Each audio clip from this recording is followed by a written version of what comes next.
Okay, See, Rebecca, that's we are broadcasting and it looks like we are streaming live. We're just going to give it a couple of moments just to let some of our participants in on the chat today. As you come into the chat, just remember we've got a Q&A button. So if you've got any questions for us during the chat today, please post them in there.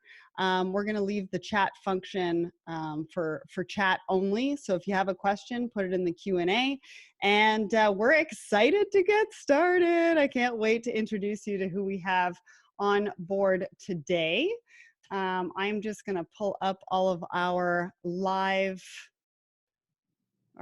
streams right now. And we are live, people. Yeah. Awesome, awesome. So while we're waiting for everybody to come in, I am just going to give it just another minute or so. So we've got some people coming in. I don't know about you guys, but it's a really nice day here. We had snow 2 days ago and that was not fun. So we're hoping that because, you know, it's April, we're going to start getting some nice weather soon. Where are you, Sarah? I am in just outside of Toronto. Okay. Wow. Snow. Okay. Yeah. So it's been interesting. I think, you know, we were supposed to only have 6 weeks left or something like that of winter, and we ended up with snow a couple days ago. So I don't know what to say to that. I really don't. I mean, I know Rob's in Texas, which is really nice, right? You're in t-shirts. I'm still in sweaters. I mean, yeah. All right, so I think we should just get started, and I've got all of our live streams up. So hello everybody here on the Zoom meeting, as well as live with us on LinkedIn, Twitter. We're also live on YouTube, which is extremely exciting. So hello everyone, and welcome to our panel discussion today. I have an exclusive group of supply chain professionals joining me in this webinar, and we are excited to be live streaming across the Let's Talk Supply Chain and Procurement Foundry platforms, as well as the Mercado YouTube channel. My name is Sarah Barnes Humphrey. I am the host of Let's Talk Supply Chain podcast, blog, and YouTube, as well as the CEO of Ships. Today, I have some of my favorite people in the supply chain with me, and I cannot wait for you to meet them.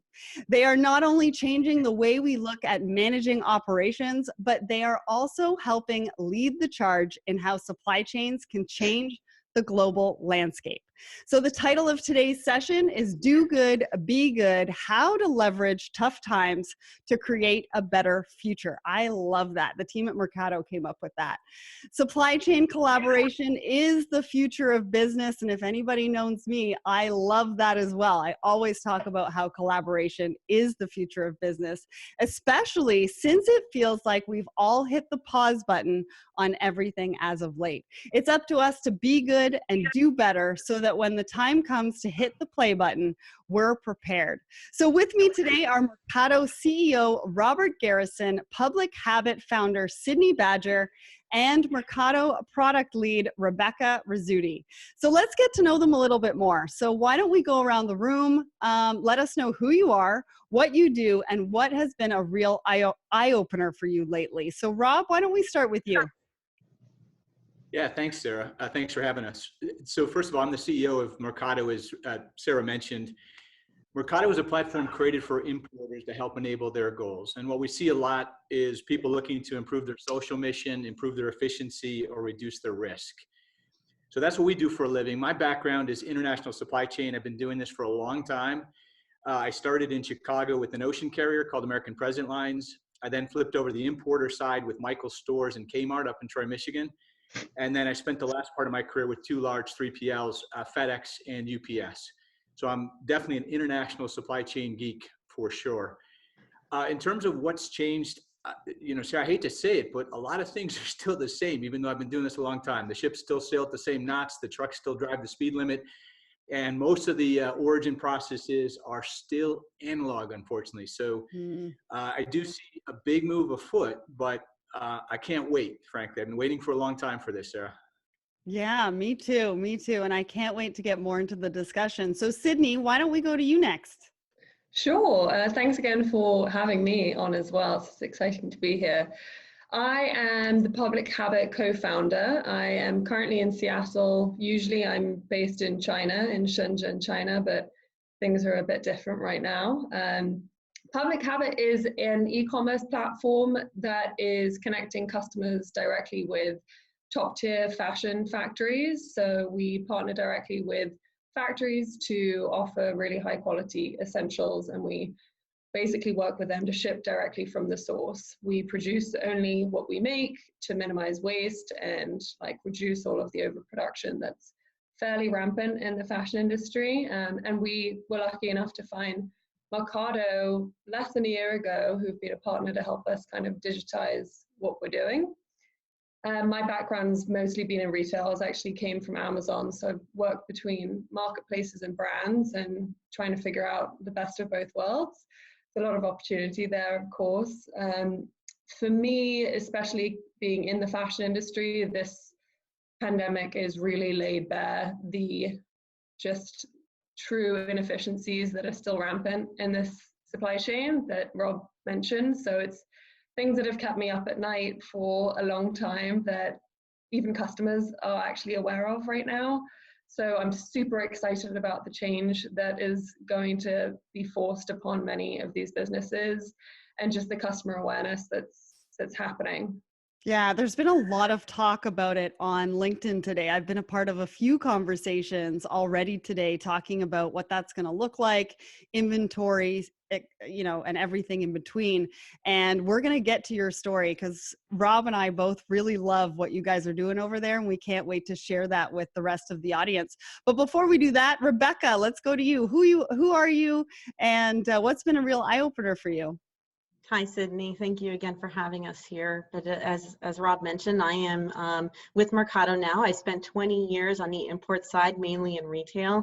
So as we've heard recently, all of the challenges that we're having as importers just to get our supply through has been something that we've faced for many, many years now. So from that aspect, I've been able to join as the product lead to help try and formulate the system to kind of meet the needs of our customers and try and solve some of those age-old problems that we've been strapped with.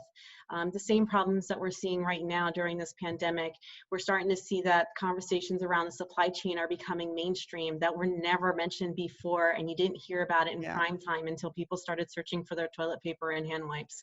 So we're really excited to have the attention and be able to use that to change the way that we do things going forward. It's so funny because toilet paper, I feel like we talk about it almost daily for the last couple of months, and it's not something that I think we've ever really talked about before. That's right.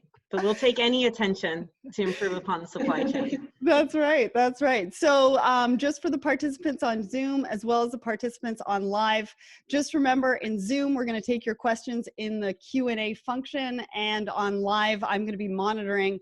I've got like 4 different screens. I wish you guys could all see this, but I'll be monitoring LinkedIn and Twitter for all of your questions there. So let's dive right in. I mean, the last 3 years have been really tough for importers. We have gone from trade wars to global tariffs, sourcing shifts, to ramped up government regulations, all alongside a massive increase in consumer consciousness. And now, of course, we're dealing with coronavirus. But yet there still remains an underlying issue with the way international supply chains are set up, even before you add on all the complexities we're seeing today. So Rob, I want to send this one over to you. How do you think all of the adversity supply chains have been facing the past 3 years will affect companies sourcing products overseas?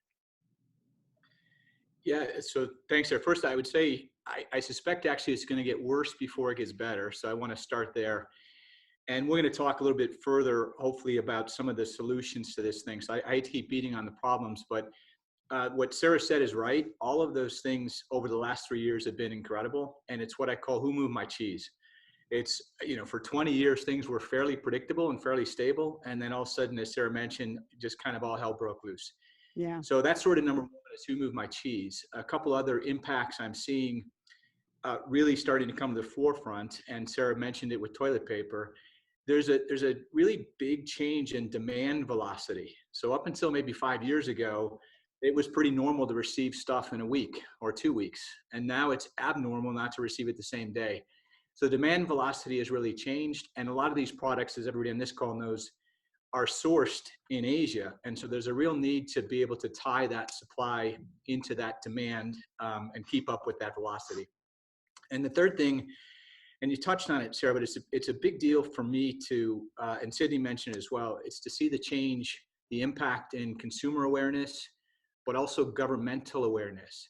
So we're going to see, I think, some big changes in terms of consumers' expectations of how we behave, the end consumer, I mean, not the importer, as well as how the government behaves. It was very clear in this pandemic that there were some major shortfalls that need to be addressed. And I'm sure that the governments are going to take action to make sure that doesn't happen again. So those are the three things that I see in terms of impacts going forward that I think this audience needs to be thinking a lot about and putting plans in motion for.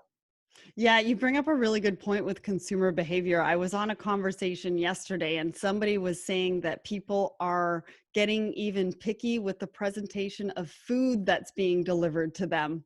And, on one hand, somebody was saying that's going a little bit too far, but on the other hand, this really gives us a good place to start to really figure out what the consumers are really looking for, what they want to see, what their expectations are.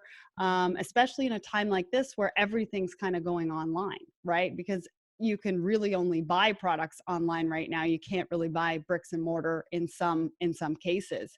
So do you think that behaviors like this will continue to happen, especially given the current global situation that we're in that's kind of heightening everything and putting supply chain on the forefront? Yeah, so I like to say absolutely yes. The beatings will continue until supply chain morale improves. Yeah. For sure. So I think we have a responsibility now for all those reasons we mentioned, and so I want to talk about some of the things that I see trending as well. So one thing is this whole notion of the upside for an importer is upstream, and I think Cindy's going to talk a lot about that. Once something gets on a boat or a plane, there's nothing you can do to affect the outcome. And there's roughly 120 days, 90 days that happen before it gets on a boat or a plane. So what are we doing upstream? That's where we have the biggest leverage. So we at Mercado refer to that as the first mile of the supply chain, like the first 90 days. And so what are all the things that we can do there to affect change with the manufacturers, with the providers, with everybody to make sure we get different outcomes? So that's number one. Number two, what I'm seeing is, and it's kind of strange what I mentioned that not much has changed in this time, is we need to have a networked supplier base. We need to be able directly to plug into those suppliers. And I mean sort of meaningful connections, and I'll talk about it a little bit more. But so right now we're just peripherally touching the suppliers. It's mostly Excel and email, frankly, and there needs to be a direct connection. And we need things like profiles and so forth. And I'll talk about that later. Another thing I see is that we need to connect the supply to the demand. And so everybody who's looking at their sales also needs to see their products globally. And so I think there needs to be some plugging in. And then I think the other thing people are going to have to think a lot about is resiliency. And so as you looked at all these things that are happening and all the knockouts, we're talking about toilet paper now kind of jokingly, but in 4 months, you're going to see the impacts in like back to school, backpacks and jeans and all things. So we don't have a very resilient supply chain for all the reasons we mentioned. It's very fragile, actually. So I think that's another opportunity. And then in terms of efficiency, there's a lot of opportunities for us to get more efficient and do things smarter. Just like we've seen in this pandemic, people are changing behaviors. And we started looking at what we've changed to. It's kind of like, this makes a little more sense than the way we used to do it, actually. So I think you'll see a lot more action in that area, Sarah. Yeah, well, and also we're seeing a pileup of spring inventory right now. I don't know about you guys, but I've been hearing about spring inventory piling up in containers because there's really nowhere to put it. Mm-hmm. And so I think, that's where the first mile is really going to become that much more critical as we look at, the sourcing and the purchasing and what we're going to do down the road to be able to mitigate some of this risk that is really coming up right now. And so, Rebecca, I want to bring you into the conversation because building off of Rob's point on the lack of resiliency and efficiency, how does the current buying process actually end up adding to the complexity that we're seeing in supply chains right now? Sure. I mean, definitely, you don't hear a lot about what's happening behind the scenes. Most people are just, as you Yeah. said, expecting those products just to be there and show up on their doorstep in a box or just go to the shelf and pick it off. But people aren't realizing that the current manufacturing and buying process is especially complex for international. And when we say that, we're not always talking about it like it's impressive. We're just saying it's complex. And of course, some industries are worse than others, but mostly everybody is managing a portion of that purchasing process through some type of Excel document. I Ooh, mean, and these Excel files, I mean, they're just going no. back and forth via email between the buyers and the vendors multiple times before they're even finalized purchase orders. So when we talk about that first mile, before we even get to the point that we've actually agreed on something to buy, we've already denigrated our process to go back and forth on email. And the problem is that those buyers and vendors, they're having countless number of decisions going back and forth. And that's how we're managing it on Excel. It's ridiculous. It's complex. It's rigid. You can't manage that. And it's always going to have human error built into it. More importantly, I don't even know how you would scale it. It's just unsustainable. And as we talked about earlier, this is the digital age. It's time for us to get into it and stop operating the way we're operating. Yeah, and you're really seeing that now. I mean, I've been talking to a lot of tech companies like Mercado right now, where, you know, a lot of people are coming to them at this moment because they've shelved some of those decisions previous to now. And now all of a sudden, you know, it's like, holy, we need to get on that train. We need to get on board. And I'm with you. Like, I don't even know how you manage all of that and keep on top of everything through Excel. I mean, I thought the days of Excel were kind I'll of tell you over. Okay. firsthand, you don't. Things drop, but Okay. you'll be surprised how long you can keep it going. Really, with Excel? I mean, I came from Amazon, and even in Amazon, when we were placing buys, they were still in Excel. This is 5-6 years ago, but like the stuff hasn't changed that much. Don't worry, we won't tell anybody. Well, so I didn't think, you know, the days of Excel were over, but I thought they were kind of long behind us. But anyways, you know, the pandemic is really exposing technological gaps, like I just mentioned. You know, people are taking a look at their global supply chains, really from end to end, hopefully from a circular perspective. And we'll talk about that a little bit with Sydney in a bit. You know, so Rob, I'm going to send this over to you. What should executives focus on when it comes to technology as we move through COVID-19, but more importantly, after COVID-19? Yes, thanks. And I think I say this a lot, but it bears repeating. I'd say before you think about technology, start with the process. There's a lot of things that are just bad processes. And if you have a bad process and you automate it, you just make bad things happen faster. So I'm not a big fan. And in fact, just recently spent some time with Public Habit, just taking a look at it so we can re-examine their process and see if there's things that we can improve and then layer technology on. So step one, map the process. I think that's a big issue. But in terms of what we do with technology from our perspective, if you do nothing else, I would say to digitize your order. You know, the order is your instructions throughout that 90 days, and it should be followed and it should be threaded through. And I call it the atomic purchase order, because all the details on that purchase order are what you expect, and they need to be threaded throughout the supply chain. And I'm going to tell you just a simple analogy with McDonald's related to that. But the third thing is, as I mentioned earlier, a meaningful connection to your suppliers and buyers so that you have the ability to connect to them in all ways. And so when we talk about personas, for example, you should have a complete profile of all of your supply base, and not just their names on a spreadsheet, but who are these people? How long have you worked with them? And who are the Yeah. people that work there? What are their capacity constraints? All of that thing should be profiled. Same thing with people you're dealing with. What is their backgrounds and how long have they worked at that company? All of those kind of connections should be apparent and meaningful, and today they're not. So those are the three things I'd say. I want to try this quick analogy, Sarah, just bear with me for a second, to Sure. McDonald's. This drives me crazy when people talk about what's the deal with the ordering process. And so I say, if you walk into a fast food restaurant today and place your order, they put it into the computer, as you would expect, like we put a purchase order in a computer. And then it goes up onto a screen behind them for the workers to know exactly how many hamburgers to make and fries and so forth, right? Pretty simple and pretty straightforward. The product comes out, they put it on a tray, you can examine it, and you can bring it to your table.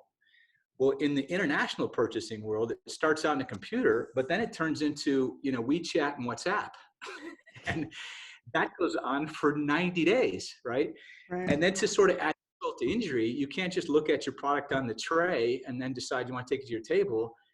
Let's say McDonald's put it in a bag and sealed it shut and told you can't look at it till it gets home. That's right. Because that's how it works today. So you need to have that sort of meaningful order connection and follow that thread through and include all the things that you expect, like ordering screens at McDonald's and digital connections and milestones. All the tools that you would sort of expect in modern technology should be available to an importer so they can monitor their order, keep it digital, and monitor it at an atomic level all the way through the process. Yeah. So you're talking about millions of dollars worth of inventory. I'm concerned about my hamburger and fries, let alone tens of millions of dollars of inventory. So it needs to be, I can use McDonald's. Imagine McDonald's would sell, like, instead of 1 billion hamburgers, they'd sell about 10,000 if they did it like international purchasing. So that is a good point. And I really like the fact that you've put it into a perspective that we can all sort of resonate with. But there was a couple things that I want to hop on what you said, because I think, sorry? Say that again? Doesn't speak too well about my eating. Well, all good. I'm good. I mean, I eat McDonald's sometimes.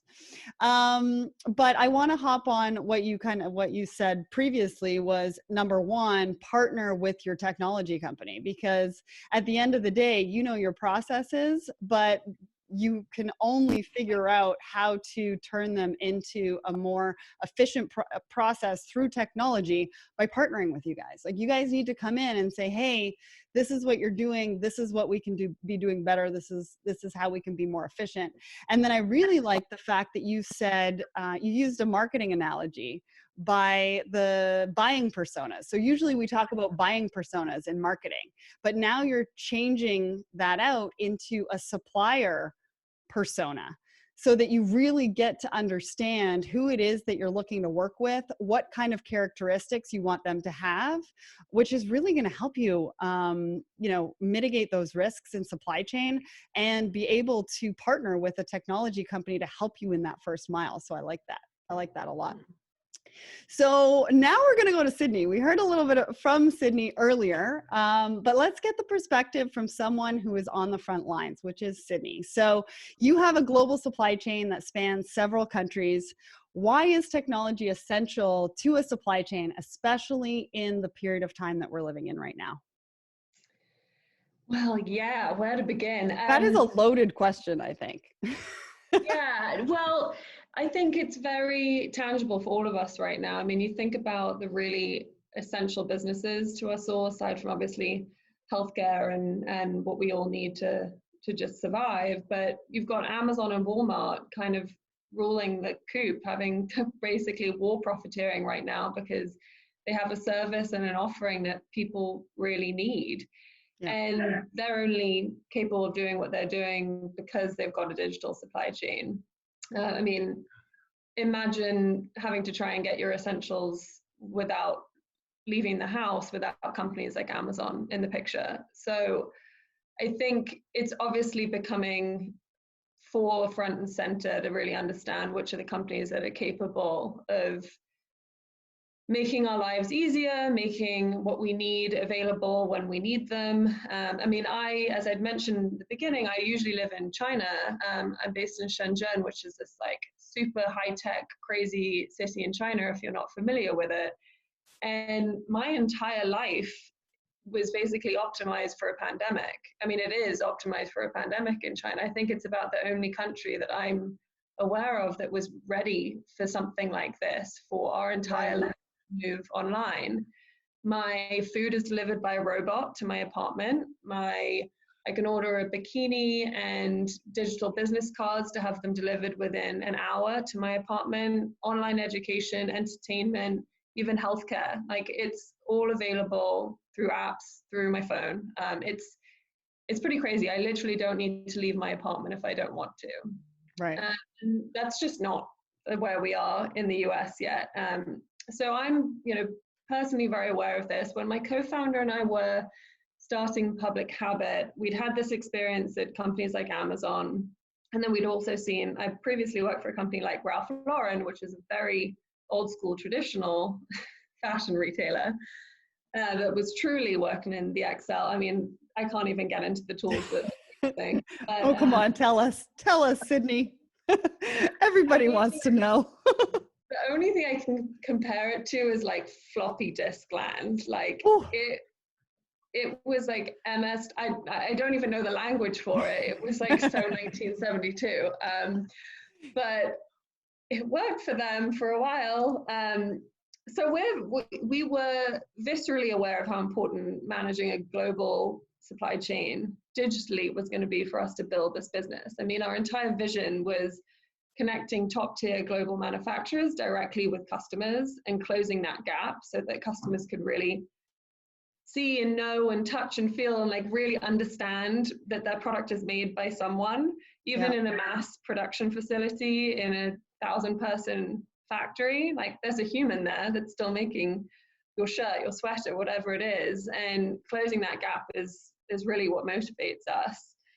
And that vision could not come to life without a digital supply chain. Imagine we're trying to batch an order in Australia with a similar order in Kansas, and we have to route it to a factory in Shanghai that then needs to turn around that order within 5 days, send it to our logistics 3PL in Shenzhen, and get that out to a customer without ideally an integrated tool like Mercado is helping us with to make that happen. We couldn't do it. Yeah. So, it wouldn't be a very good global supply chain. It would actually probably take you 10 times as longer, or 10 times as long just to do it, I would imagine. And then you'd have some pitfalls and some gaps. So I want to let the audience know before we get to the next question, because I want to ask you kind of what technology looks like for you after coronavirus. I know you guys are really into sustainability. You guys are doing amazing things, trying to reduce waste within the retail supply chain. Do you want to talk a little bit about that and how technology has really helped you to do that and really, go from end to end to circular? I think that that's an important topic right now. So I just want to throw that in there.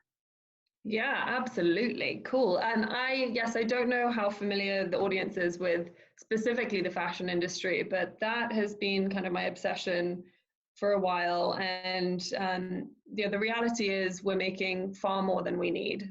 The amount of overproduction in the industry, because of a lot of these supply chain inefficiencies that we've been getting into, has created a giant global environmental problem. So, tangibly speaking, 1 in 3 items that are made are never even sold. So it's like 30% of clothing produced, which amounts to like over 50 billion garments every year. Wow. That does not find a customer. It's tagged, it's brand new, it's ready to go, and it's going to end up in a landfill or burned, just because of poor planning and this incredibly long, complex supply chain. The fashion industry typically starts about 18 months ahead of when a customer gets to actually see the product from a design and planning perspective. And in that time, all of these bad guesses, I mean, for all the AI out there, you can't have predicted a pandemic, you can't have predicted I don't know, that like jelly shoes were going to come back. Like a lot of people didn't see that. So there's just a lot of bad guessing, unfortunately, that leads to really, really big problems. And for us at Public Habit, it was so obvious to us that you needed a demand-driven supply chain to really fix that core problem. I mean, there's so many things that you could tackle. There's so much toxic waste. There's so many bad things within the production practices, within fashion, but we said, what's the one thing that we think will have the biggest impact? And it was tackling this overproduction and waste issue. And for us, that's really flipping the supply chain to be as demand-driven as we can be. I love that. And you guys are doing some amazing things. So before we move on, there is a question for you from the audience. How does Public Habit differentiate itself from, say, a Lee and Fung or William E. Connor or even Sourcify, apart from the sustainability angle? Oh, interesting. Well, we're not B2B, we're B2C. So, I mean, I think fundamentally we're a brand. Consumers can go to publichabit.com, search, we primarily offer cashmere and wool knits at the moment. So you can shop a cashmere sweater from us that's made on demand, branded Public Habit, and it arrives within 3 to 4 weeks. We are not a service at this point. We've definitely gotten that question several times, like, this is what brands need. Why aren't you a B2B solution for them? And we are really, really convinced that we want to bring customers along this journey about why we're doing it the way we're doing it. So that there's that question in that moment when we're asking them to wait an extra 3 weeks to receive something that we make on demand, that they understand why. Otherwise, this thing can't change. Another question was that 50 billion garments that don't get purchased? Was that the number that you used? Yeah, so there's, I think it was last year, there were 150 billion garments produced globally. And so I'm just using the kind of 30-ish%. And so assuming we've got probably more than 100. Oh, she's frozen on us. All right. So let's kind of move on from that one until we get. Oh, there she is. Sorry, you froze for a moment, Sydney. Oh, sorry. Great. So one last question for you, because I know we wanted to talk about technology post-coronavirus. What does that look like? What's your strategy? I mean, a lot of things that we're looking at right now is kind of the unknown. So what are you doing to plan for that, and what's your technology strategy? Well, to be honest, it's not going to be hugely different than pre-coronavirus, because we'd already identified Mercado as a solution for helping us digitize our end-to-end processes, like primarily, as Rob mentioned, kind of that ordering process, to make sure that we can route customer orders really easily through to our factories and really have a good tracking mechanism to do that. As we mentioned, like, the reasons that so many brands are in trouble right now is that they had already planned, produced, and were ready to ship, or had already received goods through maybe fall. And the scary part is they're either canceling orders, delaying payments, all of which is just a horrendous impact on the factories partners that they work with. So I think the only thing that's really top of mind for us now is, how do we embed more transparent communication in our technology to communicate with our suppliers? Let's be honest, we're still on WeChat with them. That's still a communication tool that we need. But imagine our technology that would also have audit reports, feedback on audit reports embedded with our sales. We want our suppliers to know what we're selling. We want them to get customer feedback on what the products look like. So to me, I look at our suppliers as our production department, and we're the sales department. We need to be embedded in that way. And I really, really believe that supply chain technology is going to need to evolve to a place where there's a lot more transparency and clear communication between supply and demand. Yeah, and it sounds like it's going to be a driver on the circular side as well, right? Not just the end-to-end, but to really help us go circular. So, technology is majorly disrupting the supply chain. I mean, that's what we've just spoken to Sydney about. But so are consumers. And with everything happening around current events like we're going through right now, a spotlight is being placed on buying practices, which is what Rob and I kind of touched on at the beginning of this. So Rebecca, I want to ask you, as consumers are latching onto this information, they're hearing more about supply chain, do you think that companies face more or less scrutiny on their overseas buying practices?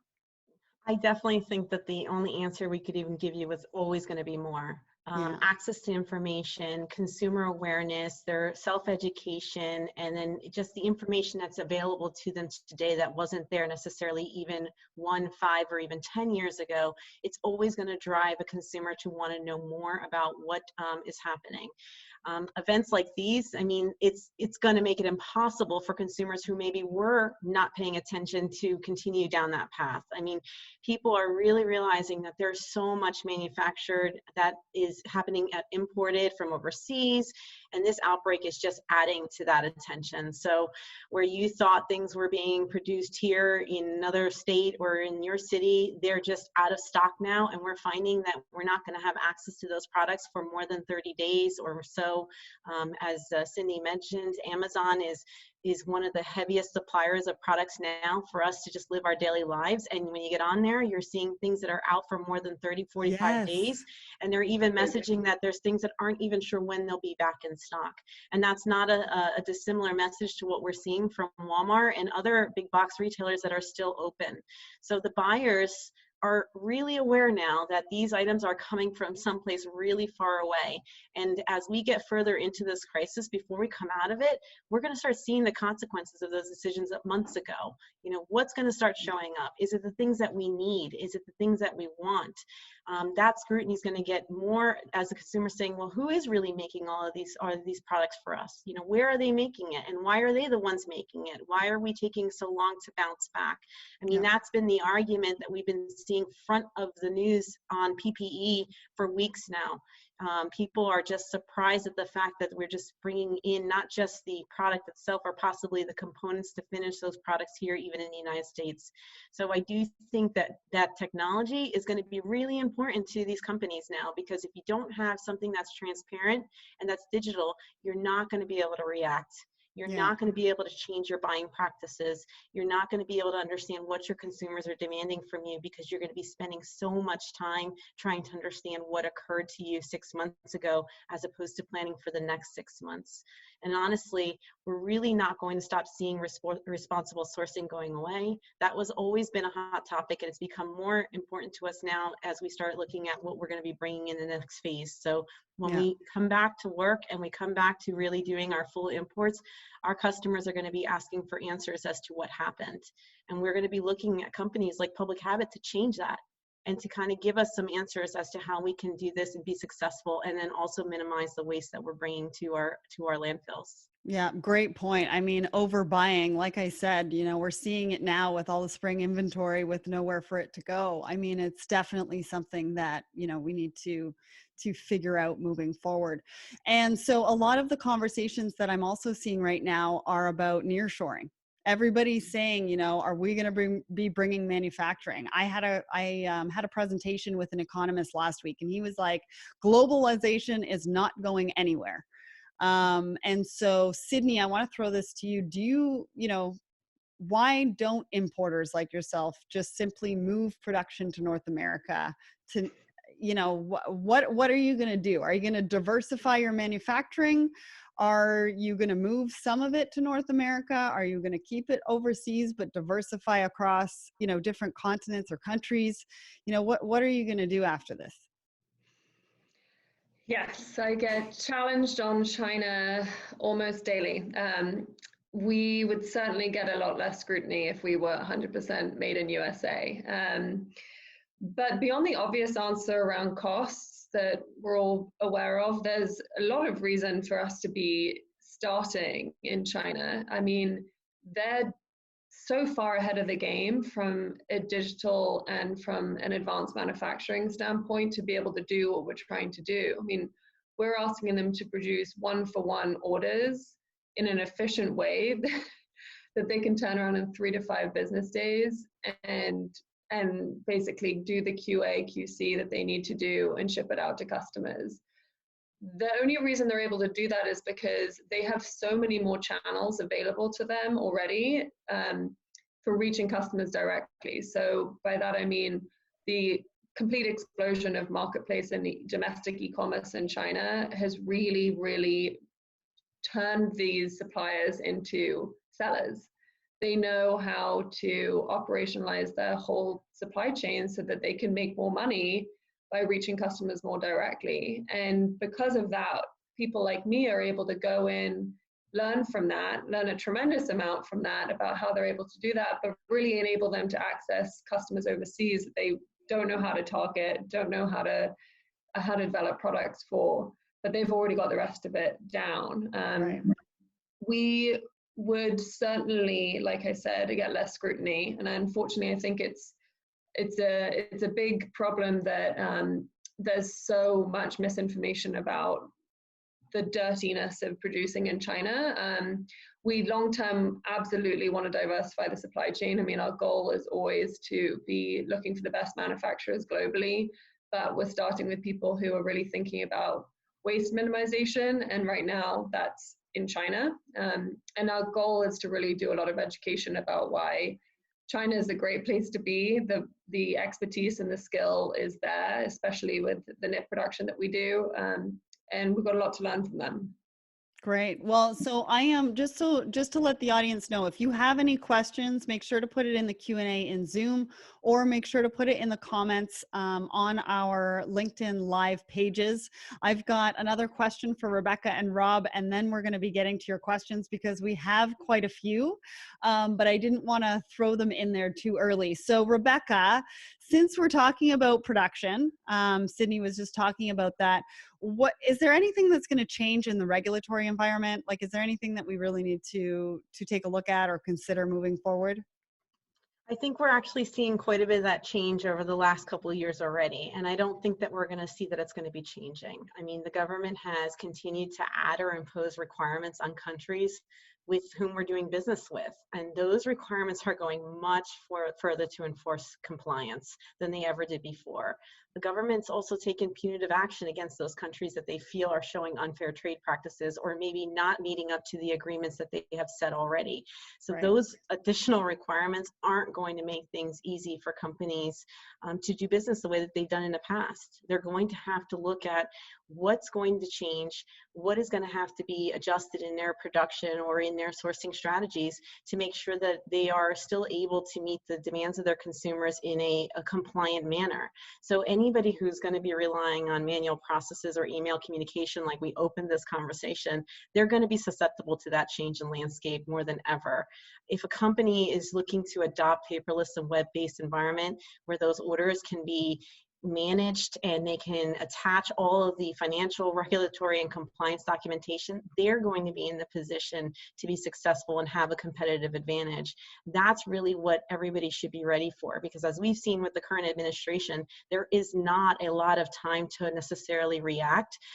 People may think that 30, 60, 90 days is, but as Sydney and Rob have mentioned, we're looking at 90 to 180 days of planning before we even place an order, and months to a year in advance before we're actually making some decisions on how we're going to make those production lines operate and bring those products to market.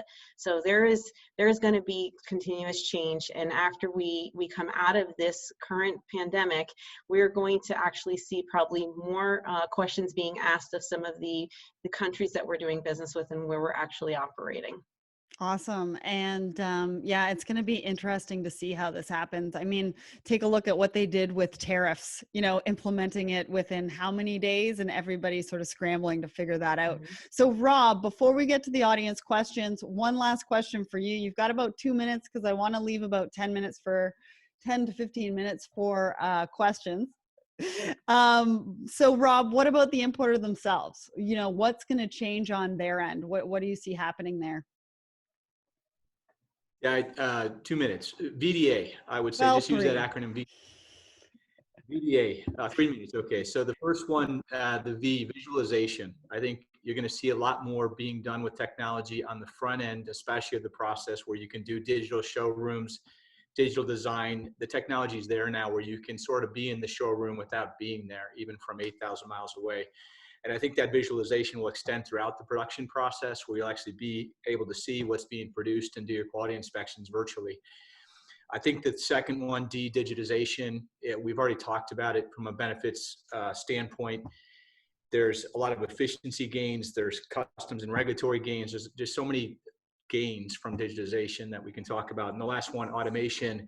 When I talked earlier about map your process first and then put technology in, there's a lot of steps we're doing that should just plain be removed. There's no need to have the supplier produce documents, for example, that can be done electronically, and many examples like that. So let's look to take steps out of the process. One quick thing, Sarah, I know I've only got 1 minute left, but last fall I was in China, 9 buyers at a restaurant working for a Dallas retailer, having a good time. It was, a good event. But I started to think to myself, post-pandemic, would they still do that, right? Each of those trips probably cost $1,000, I would say. So it's expensive, but also it's time consuming, it's risky. And what we've seen with this pandemic is with VDA, there's so many things now that we can look to do differently than we've done them in the past. So just using that one example of 9 buyers in China, and expanding that to everything else we talked about. I think VDA is the future. So visualization, digitization, and automation. I think you're right. I saw a post today on LinkedIn that talked about the percentage of people that want to be traveling or in big groups. Like there was percentages for green and percentages for red, and the percentages in red were really large. Like people are not looking to be, they want to be changing. They want to be going to virtual, and they want to be able to do things virtually. And I think you're right, you know, with VR and AR and everything that's coming out, I think there's a really, really big opportunity and possibility there. So one of the questions is for you, Rob. Does Mercado perform on-site quality inspection services like SGS or an Intertech? How does Mercado impact the outcome during the first mile of the supply chain? And thank you for that question. Thanks for the question. Similar to what Sydney said, we're not a service provider. We're a technology company through and through. So the way that we manage that, Sarah, is we partner with companies like SGS or QIMA, any inspection company, really. Our goal is to network the entire supply chain. So we talked a lot about suppliers and providers. By providers, I don't just mean freight forwarders and carriers. I also mean packaging companies and inspection companies and trucking companies. Really, the goal is to connect that. So just real quick on that point, Sarah, you can imagine that if you need an inspection done in our system, we could send that call out to the inspection company digitally to say, here's when the inspection needs to be performed with instructions embedded. The inspection company could perform that inspection and then upload the inspection results back into the platform. The client would get a notification from us saying your inspection is complete, and you can click on the link to see your inspection report. So just one example of, you know, we're not going to look to solve all the service problems. We want to connect all the people so that all those things are done digitally versus the current process, which is really cumbersome. So that's the way we look at that.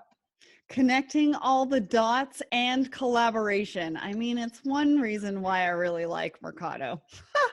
So Neil Dolinger says, Sydney, before COVID-19, did you see many of your Chinese manufacturers move their production facilities to Southeast Asia or even Africa? If yes, do you think this will ramp up or slow down post-COVID-19? For my sector specifically, no.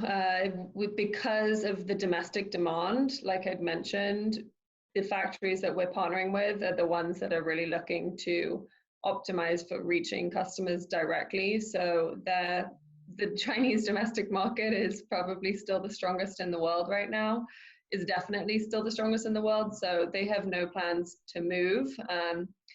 And so I really can't speak to that trend. I know that Vietnam's been a big, you know, I think the majority of all apparel factories in Vietnam are Chinese owned. And I imagine that will still continue to happen because the expertise and the experience is still coming out of China largely to scale those kinds of operations.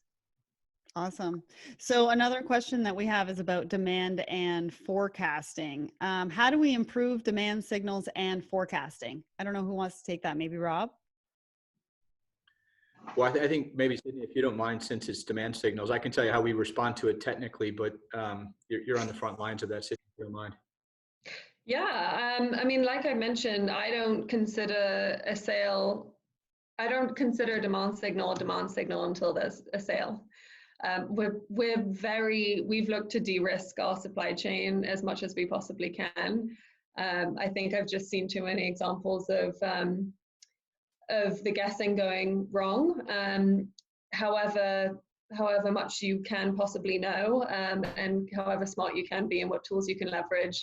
That being said, I think there's some really great ways of being able to test lightly without having to produce. So for us, that means pre-orders. That really means getting a sample in motion, getting in front of customers, small sets of customers to get feedback. And you can get signals with social media within a couple of hours to know whether that's something that's worth bringing to market. So that I think is going to be more and more common to see, especially with the influencer age of how people are leveraging influencers to test new ideas and concepts. I think that will continue to be an important part of demand planning, to be honest. Get it live. Yeah, good point. So yeah, Rob. I actually wrote down what Sydney said because I love the way she described it. Is she's looking at herself as the sales and marketing department, and she's looking at her suppliers as the production department, and she's completely connecting those two. So the demand signals are coming from your sales and marketing department, however that works, in their case, extremely efficiently. And it needs to be translated directly to the production department so that they match. And that's really on the normal supply chain beyond Public Habit, which has a great model. That's really where the disconnect is that those demand signals are not tightly tied to the production department. I'm going to keep using that word. Right. And so there's just not only the inefficiency that Sydney talks about, is that we can't know what's going to happen in the future, but then there's all of the things that change in the meantime. On average, there's 7 changes per order on every single order. So it's super complicated. The two need to be inexplicably tied. That's really interesting and kind of crazy, actually. So Pratim over on LinkedIn says, are you expecting the buying practices to change? Have companies started looking for alternate suppliers? That kind of goes back to the diversifying manufacturing question. I don't know who wants to take that, maybe Sydney or Rebecca? I think, Sydney, I can just kind of show what we've seen in the market, and then I'll kick it over to you. But what we've seen is a lot of those decisions on where they're going to be sourcing and what the practices are taken are being driven by those 2 points that we made. It's going to be the consumer, and it's going to be regulatory change or impact. And even before COVID-19, we started seeing people diversify their supply chain significantly to get out of China, mainly because they were being targeted with the 301. Even after that, we started hearing discussions, obviously, for France and technology. So we do expect to see people starting to diversify just to protect their supply chains in some sense. But the concern is as you break apart your supply chain as to whether or not you're able to look at all of the streams that you have in play to see if you're ordering appropriately, or are you going to find yourself in a position that you're overbuying again, or that you're sourcing the wrong items, or that they're not going to align with what you're expecting at the end. And companies that aren't necessarily in a place that they can merge those 3 streams are going to have challenges. But I do think people were starting to, in essence, overbuy immediately once 301 came into place, and they started seeing the impacts of the pandemic move across Asia and Europe before we even started having the first cases here. And I do think that we may still continue to see that as people are concerned that they could have disruption and not be able to recover in one region or another. I'm not sure, Sydney, if you have something else to add to that. No, I think from a diversification, I think we've been seeing it for several years. I mean, pre-tariffs even as well. The only thing I'd add to that, and we're all aware, of course, I'm more familiar with textile manufacturing, but if I move my cut and sew finished production to North Carolina, that'd be great from a carbon impact. And we do think about that because we're measuring that. But I'm still going to get raw materials from China because the cashmere is the best in China. So as I think about the components and the pieces that you need to assemble supply chain, I'd still much prefer to localize that as much as possible. So I want my finished production to be as close as possible to my raw materials. And we'll continue to do that. Yeah, Rob? Yeah, I could just add one comment, actually 2. One is Rebecca touched on it with resiliency. There are people who are, solely in China and had problems, different issues than Sydney completely, and were stuck. So they're going to have to look at it from a resiliency standpoint. But the point that Sydney mentioned is really a big one. A lot of people, when I talk about connecting networks, I'm not just talking about the tier 1 suppliers. There's tier 2 suppliers and tier 3 suppliers, and it's all connected. I saw a chart recently on how many suppliers come together to produce an Apple iPhone in China. Those products come from 13 different countries, including the US. And then they all have to be staged and assembled. And so the complexity of these supply chains is massive. And so it's not just simple as moving your tier 1 supplier somewhere. It's, do the tier 1 suppliers have access to the same type and quality of tier 2 and tier 3 suppliers that they're enjoying today? So even if it's red yarn, I've still got to have a red ink supplier, and I've got to make sure they're close by. They've got plenty of supply and so forth. So it gets pretty complex. So I think when we look at resilience, customers are going to have to start mapping out their entire supply chain, which is very difficult to do manually. When you start to look at where do you have products and where do you have production and tier 2, tier 3 suppliers, it goes back again to digitalization. If you had all of that information in your database and you started connecting to all those tier 2 and 3 suppliers as well, you can make decisions much more proactively. Great. So we've got time for one more question, and then I've got a question for the three of you before we go. So Rob, are suppliers expected to pay a fee to access the Mercado platform, or does the buyer assume that responsibility to foster collaboration? I'm going to answer it this way. We do charge the buyer, not the supplier. And we've also given a lot of care to, why is that important? It's important because we know we've got to connect the network, and we know it's important. It's impossible if the buyers can't connect to the supplier. So we've given a lot of care to how to make it easier for the supplier. So we do native language translation. It's free to them. We take some work away from them. There's no data keying. And so for us, it's all about enabling this network, and we had to make that frictionless. So the value proposition goes to the buyer, and so that's where the charge goes. And we make it easy for the supplier to want to connect to the network. It actually makes them more efficient as well. Awesome. Great. So before we go, I want to ask all three of you, what is one takeaway we can leave the audience with today? How can we change the world? I'll start with Rebecca. Thank you. Well, I mean, I would say for sure in the current environment that we're in, coronavirus has definitely shifted everything into a clear light for us and everybody who's watching this unfold real time. And one of the takeaways I would say is for those who are looking to evaluate their supply chains and maybe look at changing the way that they're sourcing and their models is to understand that we have the tools now. We didn't have these tools before. So we talk about Excel and email as if, we can't let them go. But the reality is that we can. And the ability to use some of these more sophisticated tools to improve our first mile of importing and help those companies source and make better decisions on how to review their supply chains and do responsible sourcing is really huge. And I do think that we should take the time to look at that and bring that up to our organizations so that they can understand that we don't have to manage in this manner. So it's really exciting and motivating that we're moving in this direction, and it's an unfortunate time that we're getting the visibility because of what's happening, but we shouldn't waste it. We should look at making things better. I love that. Love that. Okay, Sydney, what's the one takeaway? Yeah, I mean, kudos to that, Rebecca. The thing that I think a lot about that makes me very optimistic is we are a lot more alike than we are different, and there's nothing like a global pandemic to really neutralize the landscape. This thing doesn't pick sides, countries, race, whatever you name it, and that to me means more collaboration across the board. Practically speaking, that the thing that gets me really excited is shifting these ridiculous power imbalances that have existed in the traditional supplier-buyer landscape. It's frankly disgusting what brands and retailers have been able to get away with. And it's got to be looked as a long-term relationship. So my hope is that collaboration between buyer and supplier and that transparency and that communication between them through to the end customer is completely transformed by an experience by this, because you can't do it without one or the other, and the customer cares now. Awesome. Rob, real quick, what's your one takeaway? I always get 2 minutes. Go to me first next time. No, for me, it's simple. It's we started this podcast with, webcast, sorry. It's do good, be good.